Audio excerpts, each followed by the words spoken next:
Ay nako, Joel Villanueva. Nakakahiya.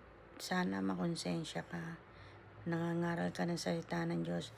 Huwag mo nang gamitin ang pangalan ng Diyos sa Senado kung taliwas naman lahat ang iyong sinasabi sa iyong ginagawa. Tignan mo naman, may mga kaso ka ongoing.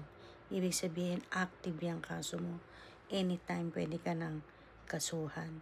Kaya sana iayos mo na. Kung nagkamali ka man, aminin mo at humingi ka ng tawad sa Diyos. Hindi yung gagamitin mo ang pera ng taong bayan para magmukha ka lang mayaman. Ang yaman mo ay galing sa hindi maganda. Ayan, may kaso ka. Facing ongoing criminal cases. Ayan, Ayan. Nasa Google yan. Pag ginugol ang pangalan mo, ayan ang makikita.